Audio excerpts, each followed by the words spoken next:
Kausap ni Elias sa cellphone ng isang kliyente nang may kumatok sa pinto ng opisina niya, bumungad sa kanya ang mukha ni Jean ang sekretary niya. Sir Elias, may bisita po kayo. Saad ng sekretary ni Elias. Hindi ba't sinabi ko sa'yo na ayaw ko ng istorbo? I'm busy right now, Jean. Ang dami kong inaasikaso. Wala akong panahon makipag-usap sa mga bisita. Iritang saad ni Elias. I'm sorry sir, pero nagpupumilit po siya, sagot ng babae. Fine, papasukin mo. Umalis ang babae, at muling lumabas ng pinto. Muling bumukas ang pinto, at pumasok doon ang isang magandang babae. Napatitig si Elias sa babae, 3 linggo niya na itong hindi nakikita. Bakit ngayon ay para itong isang kabuting bigla na lang lumitaw kung saan? What are you doing here? Matigas na bigkas ni Elias. Oh babe, ganyan mo na ba itroto ang bisita mo? I'm here because I missed you babe, and I know you missed me too. Malanding asal ng babae. No, you're wrong. Lumayas ka rito Jana. Baka biglang dumating ang asawa ko makita ka pa. May halong pangamba sa boses ni Elias. Why? Are you afraid now babe? Dati-rati naman ay mainit na halik at pananabik ang sinasalubong mo sa akin, kapag nagkikita tayo. Ngayon, pinagtatabuyan mo na ako, why because of your wife? Inis na saad ng babae. Oo dahil sa kanya, kaya tinatapos ko na ang namamagitan sa atin. Alam natin pareho kung bakit tayo nagkikita noon, dahil lang iyon sa init ng mga katawan. Malinaw ang napag-usapan natin Jana, lost lang ang namamagitan sa ating dalawa. Huwag mong iisipin na mahal kita, dahil hindi mangyayari iyon. Dahil sa sinabi ni Elias, may kung anong galit ang nabuhay sa dibdib ng babae. How dare you? Mariing asal nito. Sa palagay mo titigilan kita ngayong may pinanghahawakan ako. Kumunot ang noo ni Elias, dahil sa sinabi ng babae. What do you mean? I'm 3 weeks pregnant Elias, at ikaw ang ama ng dinadala ko. Natuod ang lalaki dahil sa narinig. Liar, that's impossible, paano kita mabubuntis gumagamit ako ng proteksyon, alam mo yan. Hindi ako nakikipagtalik sa ibang babae, na walang ginagamit na proteksyon. Napalunok ng ilang beses ang babae, pero agad itong umisi. Remember noong lasing na lasing ka, tayong dalawa ang magkasama noon. Nakalimutan mo ba, we enjoy so much that night, nag-enjoy ka nga ng sobra. Liar, sigaw ni Elias at mabilis naglakad papalapit sa babae, at sinakal niya ito. Kung hindi lang ito babae, ay baka sepukan niya na ito, kilala niya si Jana, alam niyang may ibang lalaki sa buhay nito. Kaya imposibleng mabuntis niya ito, at hindi siya syunga dahil alam niya sa kanyang sarili, na walang nangyari sa kanilang dalawa ni Jana, dahil labis ang kalasinggan niya noong gabing iyon. Siguradong plano siya nitong pikatin, hindi ito maaring malaman ni Annika, baka magalit sa kanya ang asawa at iwan siya, ngayong pang maayos na silang dalawa. Get out of my office now, at huwag kang magkakamaling magpakita pa muli sa akin, ayaw kong makita ang pagmumuka mo. Pagtataboy niya sa babae. Sa ayaw at sa gusto mo ay makikita mo pa rin ako, don't worry, alam naman na ito ng asawa mo. Sa totoo nga siya ang unang nakaalam, bago ikaw. Sinabi mo sa kanya, parang umalsa ang lahat ng dugo ni Elias, patungo sa ulo nito, parang gusto niya na lang itong sakalin, hanggang sa malagutan ng hininga. Bakit mo sinabi sa kanya? Halos pigain ni Elias ang braso ng babae dahil sa inis. Para malaman niya, don't worry babe, matalino ang asawa mo, hindi ka agad naniwalang sayo itong dinadala ko. Biruin mo, inalok niya pa akong susustintuhan niya ang ilang buwan na pagbubuntis ko. Ang bait naman pala ng asawa mo, and in fairness sobrang ganda pala niya. Kaso nga lang medyo wise, biruin mo gusto niyang ipa-DNA ang bata kapag lumabas na, she's so bright. Nakangising asal ng babae. Lumayas ka ngayon sa harapan ko Jana, baka hindi ako makapagpigil, at makalimutan ko na babae ka. At baka masampal kita. Get out! Singhal niya sa babae, at sabay turo sa pinto. Nang makalabas ang babae, ay napasabunot siya sa kanyang sarili, at pinagsusuntok ang lamesa. Mura niya at pinagsusuntok muli ang glass desk niya. I'm sorry Annika, dahil muli na naman kitang masasaktan. Ang ogag ko kasi ang laki kong ano. Umiiyak na wika ni Elias. Sumapit ang alas 5 ng hapon, nasa conference room si Annika, kasama si Carissa at ang ibang empleyado ng kumpanya. Naku Ma'am Annika, super ganda ng lipstick na ito, at lalo na itong mga lip tint, swak sa budget ng mga teenagers. Wika ni Paolo aka Pauline. Oo nga po ma'am, I'm sure magiging mabenta ito sa mga department store. May mga buyers na rin po tayong nag-aabang ng bagong products natin. Ang Trio Cosmetics nga po nag-email na sa akin. Nakangiting saad ni Carissa. Thank you guys, hindi ito mabubuo kung wala kayo, at dahil dyan ay iti-treat ko kayo. Saan na restaurant gusto nyo kumain? Nakangiting sambit ni Annika. And guess what? May party na gaganapin sa Sabado, dito mismo sa kumpanya. Gusto ko ay naririto kayo, ganoon din ang ibang empleyado sa kumpanya at sa pabrika. Thank you Ma'am Annika, napakabait niyo po talaga. Manang-mana po talaga kayo kay Sir David. Saad ng isang babae, medyo may edad na. Masayang nagkukwentuhan sila Annika at ng mga empleyado. Nang may kumatok sa glass door. Mula sa labas ng pinto, ay natanong niya si Elias. Kumaway ito sa kanya, kaya ginantihan niya ito ng isang matamis na ngiti. Gusto niyang magalit o mina sa lalaki, pero hindi niya kaya, masyado niyang mahal ang lalaki, para magtanim ng sama ng loob para rito. Pumasok sa loob ang lalaki, may bitbit itong isang bouquet of red roses. For my one and only love. Wika ni Elias at sabay abot niya sa pulang rosas. Ay, ako'y kinikilig. Kantsaw ng mga empleyado sa dalawa. Sir Elias pahingi naman kahit isa sa mga kaibigan mo. Yung kasing hot mo lang wika ng bading. Sorry Pauline lahat ng kaibigan ko ay taken na, bakit hindi na lang si Gray? Natatawang asel ni Elias. Ayaw ko mukhang kapederasyon ko yun eh. Malakas na tumawa si Elias, dahil sa sinabi ng bading. Lakas makatawa. Correction guys hindi bakla si Gray okay, let's go kakain tayo sa labas, my treat. Anang ni Annika. Nagpalakpakan naman ang mga tao sa loob, at masayang lumabas sa conference room. Gamit ang bus company doon sumakay ang ilang empleyado, si Elias at si Annika ay magkasama sa iisang sasakyan. Sweetie masyado ka naman yata mabait sa mga empleyado mo, baka samantalahin nila ang kabaitan mo. Saad ni Elias habang nagmamaneho. Hindi naman siguro, at saka mababait ang empleyado ko. Deserve nilang itroto ng maayos. Sagot ni Eka. May gusto sana siyang itanong sa asawa, pero nagdadalawang isip siya, kung magtatanong ba siya o hindi. Bahala na nga, bulong niya sa kanyang isipan. Elias. Umpisa ni Annika at sabay patong ng palad niya sa kamay ni Elias, na nakahawak sa manibela. Yes sweetie, kung sakaling magkaanak ka sa ibang babae, magiging masaya ka ba, iiwan mo ba kami ng mga anak mo? Dahil sa tanong ni Annika, ay alanganing napapreno si Elias. Tinabi ni Elias ang sasakyan sa gilid ng kalsada, at tumitig sa babae. Anong klaseng tanong yan? Syempre my answer is no. You're my wife, we are family, kayo ang buhay ko ng mga anak ko.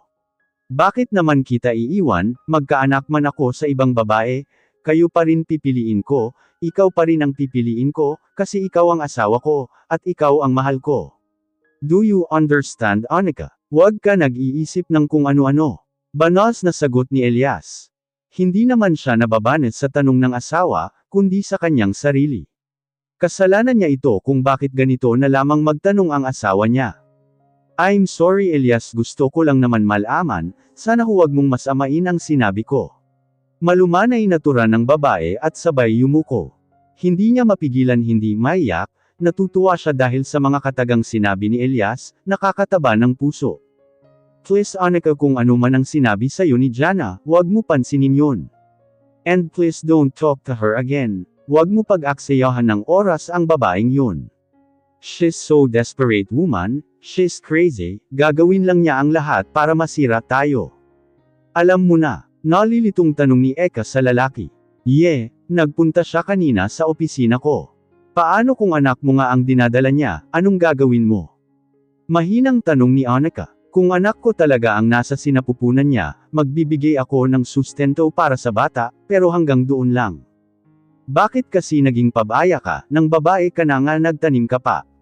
Bulyo ni Annika sa lalaki, at sabay hampas sa braso ng lalaki.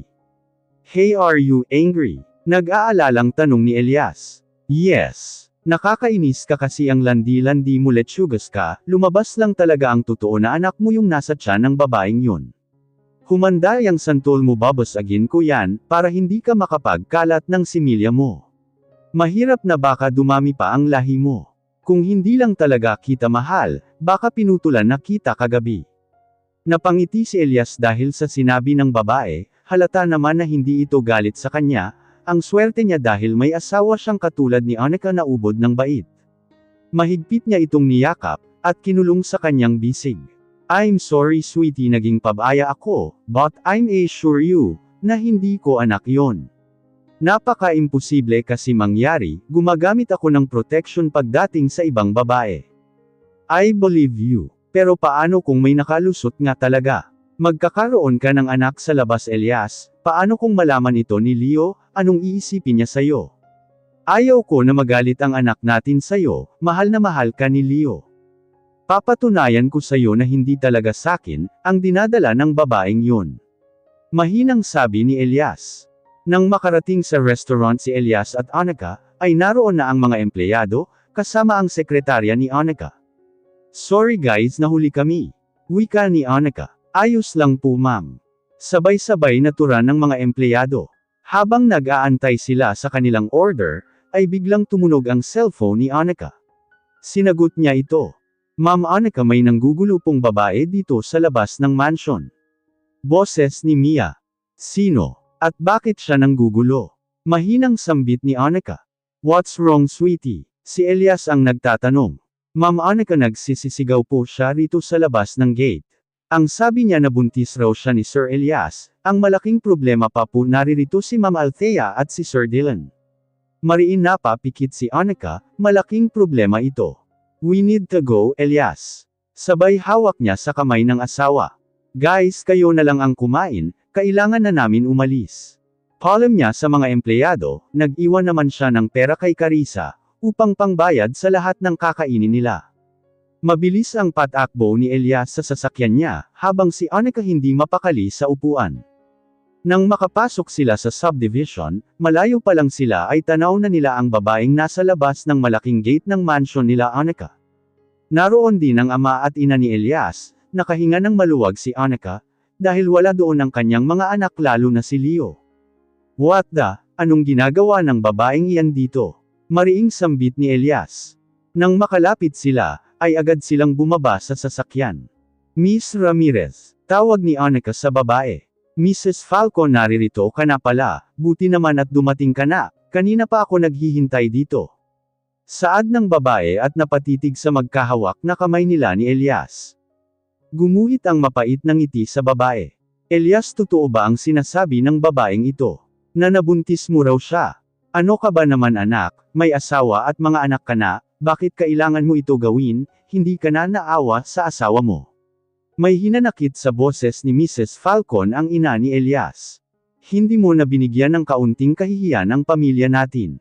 Elias, ito ba ang ipapamana mo sa anak mo, ang pagiging babero mo? Mahiya ka naman kay Annika, hindi porket mabait ang asawa mo, aabusihin mo na ito. Tigilan mo na ang kalukuhan mo Elias, mahiya ka kay David, lagi mo na lang sinasaktan ang anak niya.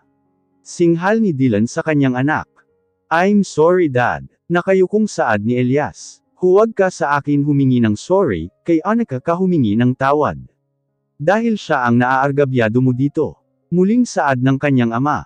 At ikaw babae, kahit anong gawin mo hindi kita tatanggapin sa pamilyang ito. Isa lang ang manugang ko, walang iba kundi si Annika lang. Naiintindihan mo ba babae? Lumayas ka ngayon sa bahay ng anak ko. Sigaw ni Dylan sa babae. Daddy, sa ayaw at sa gusto mo, dito ako titira kasama ng manugang mo at ng anak mo. Dahil kung hindi ipagkakalat ko na binuntis ako ng anak mo, at sisirain ko ang magandang imahe ng kumpanya nyo. At syempre damay ka na Annika. Nakangising saad ni Jana. Hindi ka pwedeng tumira dito sa bahay namin, nariyan ang mga anak ko, turan ni Annika. Lamambot ang ekspresyon ng mukha ni Jana, at tumingin kay Annika. Please, pumayag ka na tumira ako sa bahay nyo.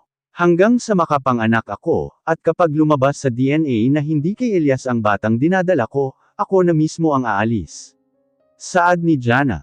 No, hindi ako papayag, kaunting respeto at hiya naman dyan sa katawan mo. Ako ang asawa ni Elias, nariyan ang mga anak ko sa loob ng bahay. Maghanap ka ng apartment na maari mong tirahan, Miss Ramirez. Hindi ako mag-aalaga ng isang ahas na maaring tumuklo sa akin. Kung gusto mo ako ang magbabayad ng apartment mo, pero ang tumira ka dito sa mansion ay hindi maaari. I'm sorry, makakaalis ka na, kung may kailangan ka, sa akin ka lamang pwedeng tumawag. Matigas na tura ni Annika at tumalikod na. Lumapit si Annika kay Althea at Dylan. I'm sorry mom, dad, aayusin namin ito ni Elias. Hingin pa umanhin ni Annika. It's okay iha, maraming salamat, dahil kahit pasaway ang anak namin, ay nananatili ka pa rin sa tabi niya. Saad ni Dylan. Mahal na mahal ko po si Elias, ang problema niya ay problema ko na rin po. Niyakap siya ni Althea at Dylan. Thank you iha, nagpapasalamat kami dahil ikaw ang asawa ng anak namin. Naluluhang sambit ng ginang. Kinabukasan hindi pa sumisilay ang bukang liwayway, ay umalis na sa mansion si Annika. Nagkaroon ng problema sa pabrika, kung saan ang pagawaan ng mga produkto nila. Hindi na siya nakapag-pollen pa kay Elias, nagmamadali ito. Ayon kasi sa tumawag na isang tauhan nila sa pabrika, ay nasunog ang kalahati ng pagawaan. Edward, pwede pakibilasan mo. Wika ni Annika. Nag-aalala si Anak, baka kasi may mga empleyado silang nasaktan o nasugatan sa pabrika, kagabi pa naganap ang sunog, at ngayon lang naibalita sa kanya. Pagkarating nila sa lugar kung nasaan ang pabrika, pagbaba pa lang ni Annika ay para siyang nanglumo, dahil kalahati ng pabrika nila ay natupok ng apoy. Ma'am Annika, patawarin niyo po kami, hindi namin naisalba ang ibang mga produkto, ang bilis po kasi kumalat ng apoy. Wika ng may edad na lalaki. Okay lang po manong, bagay lang po iyon, madaling mapalitan. Pwede naman ulit po tayong gumawa ng bago. At isa pa po, ang importante ay kayo, mas mahalaga sa akin na walang nasaktan sa inyo. Sagot ni Annika, at sabay hawak sa balikat ng matanda. Mrs. Falcon, tawag ng isang pulis sa kanya. Bumaling si Annika sa taong tumawag sa kanya, si Anna Sherry Swan pala. Naglakad ito papalapit sa kanya, at simpleng ngumiti. Ayon sa pag-iimbestiga namin, ay hindi aksidente itong nangyaring sunog. May posibilidad na sinadya ito, may mga nakuha kaming parte ng bomba na ginamit sa pagpasabog. Meron din kaming nahuli na isang lalaki na umaaligid dito sa pabrika mo, nang maganap ang sunod kagabi. Napaisip si Annika, hindi kaya kagagawan ito ni Jana o ni Mr. Kwangko, sila lang naman ang maaaring gumawa nito sa kanila. Sergeant Swan, pwede niyo ba iharap sa akin ang lalaking nahuli niyo? Sambit ni Annika. Sumama ka sa akin sa presinto, mamaya naroon siya. Sagot ni Anna Sherry. Sumapit ang liwanag, nagtungo nga si Annika sa presinto, kasama si Edward.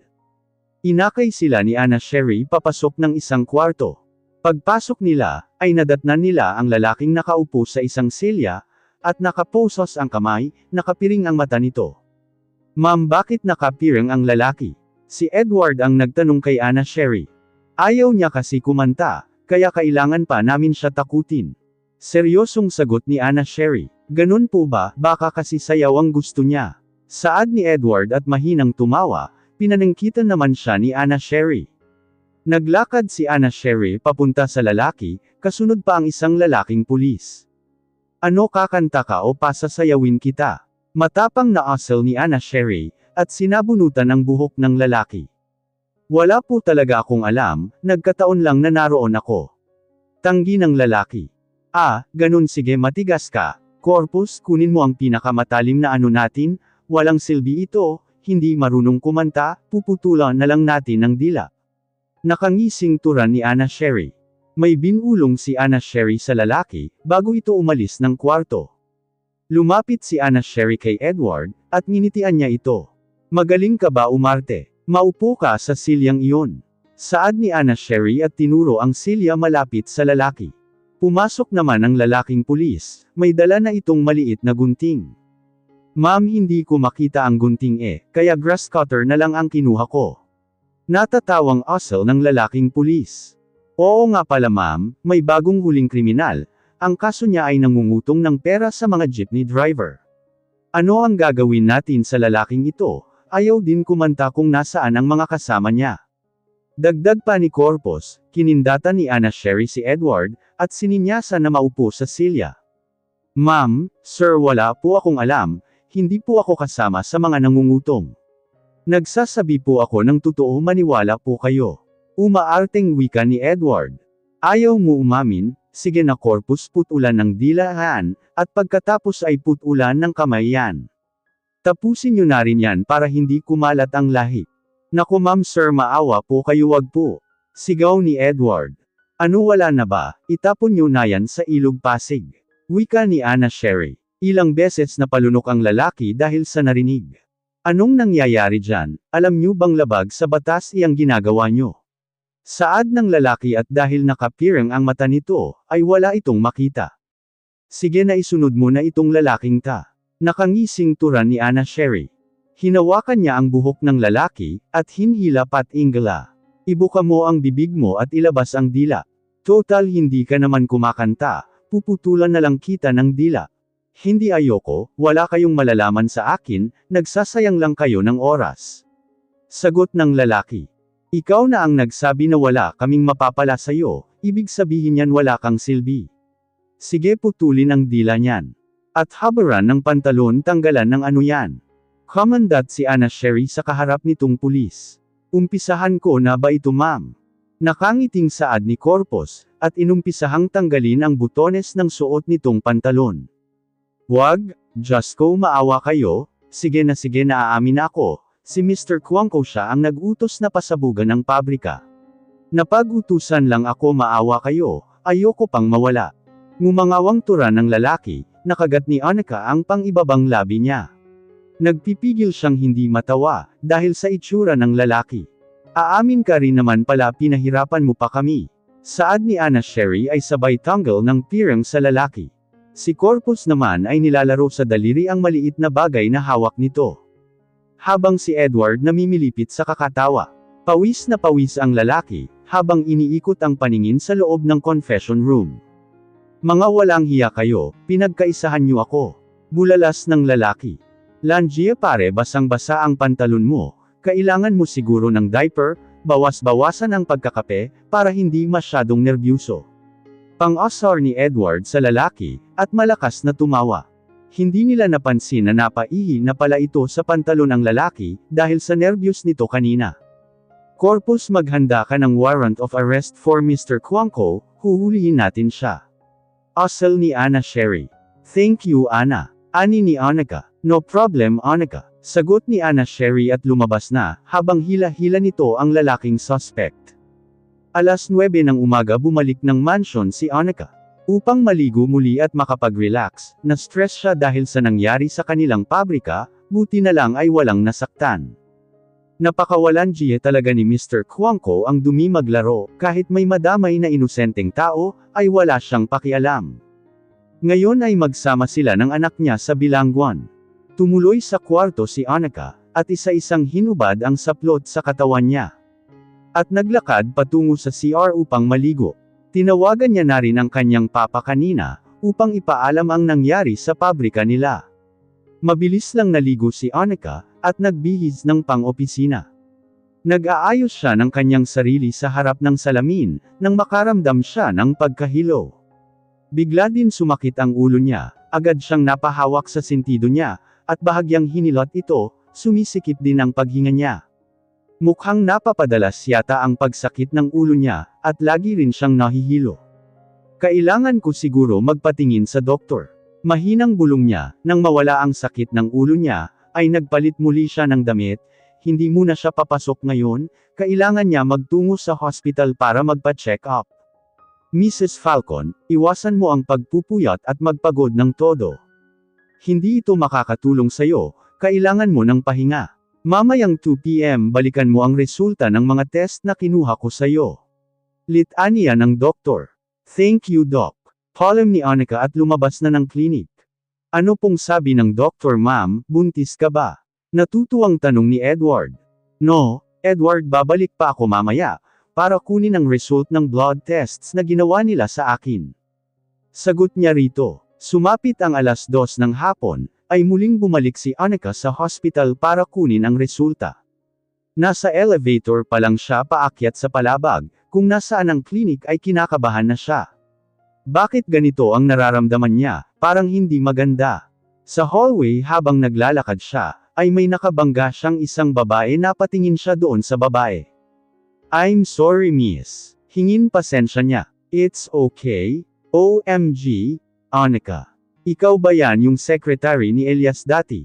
Wow, lalo ka yatang gumanda, at congrats nga pala, balita ko kayong dalawa pala ni Elias ang nagkatuluyan, bagay naman talaga kayo para sa isa't isa. Masiglang sambit ng babae. Si Annika naman ay tinitimbang pa kung kilala or nakita niya na ba itong babae dati, kung bakit kilala siya nito. Mukhang nabasa naman ng babae, ang pagkalito sa mukha ni Annika. Oh, come on girl, remember I'm Stephanie Rodriguez, dating ex ni Elias. Oo, naalala na kita, sorry medyo may iniisip lang ako. Sagot ni Annika. Naalala niya na ito. Isa ito sa mga naging babae ni Elias noon. Siya yung babaeng binato ng takong ni Trina, kaya pumutok ang noo nito. Kamusta ka? Halos sabay nilang bigkas. Mahina silang natawa at muling ngumiti sa isa't isa. Anong ginagawa mo rito? Tanong ni Stephanie kay Annika. Kukuha lang ng result, ikaw anong ginagawa mo dito? Balik tanong niya sa babae. Same, kumuha din ng resulta. Sagot ng babae at sabay angat ng brown envelope na hawak nito. Sige Annika, baka naghihintay na ang asawa ko sa baba. Nagpaalam na ang babae sa kanya, at nagmamadaling pumasok sa elevator. Siya naman ay nagtungo sa klinik, kung nasaan ang doktor niya. I'm sorry Mrs. Falcon, pero yan ang lumabas sa test na ginawa ko sa'yo. I'm sorry, meron kang sakit na leukemia Annika. Malungkot na saad ng doktor, si Annika naman ay hindi makapaniwala, paano siya nagkaroon ng sakit na ganito, malusog ang pangangatawan niya. May sakit ako, mamamatay na ba ako, paano ang mga anak ko? Tumulo ang luha sa mga mata ni Annika, hindi siya handa sa mga ganitong bagay. Huwag kang panghinaan ng loob Annika, may mga gamot naman na maaari mong inumin, upang pigilan ang pagkalat ng white blood cells. Wika ng doktor at niresitahan siya ng gamot at vitamins, para sa maintenance niya. Iwasan mo ang magpuyat at mapagod iha, you need to more rest. Bumalik ka rito sa susunod na linggo, para sa pangalawang check-up mo. Kailangan mo sumailalim sa bone marrow exam, diagnostic imaging tests, CT scan, PET scan, and X-ray. Parang zombie na naglalakad si Annika pabalik sa elevator. Sana hindi na lang pala siya nagpa-check up, para wala siyang iniisip ngayon. Paano kung mamatay siya? Paano ang mga anak niya at si Elias? Marami pa siyang pangarap para sa pamilya niya. Hindi na mapigilan ni Annika ang humagulgol sa loob ng elevator, nang hihina ang dalawang tuhod niya, ayaw niya pang mawala.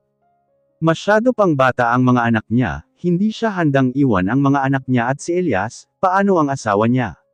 Diyos ko, tulungan niyo po ako. Umiiyak na saad ni Annika. Nang makarating siya sa underground na parking lot ng hospital, ay sinalubong siya ni Edward. Ma'am Annika, kamusta po ang check-up niyo? Nakangiting wika ni Edward. Normal naman, wala akong sakit, medyo bumaba lang ang BP ng dugo ko, kaya medyo nakakaramdam ako ng pagkahilo. Walang gana niyang sagot. Hindi ito pwede malaman ni Elias, lalo na ngayong may malaking problema pa kami kay Jana, ayoko pang makadagdag pa sa isipin ng aking asawa. Wika niya sa kanyang isipan.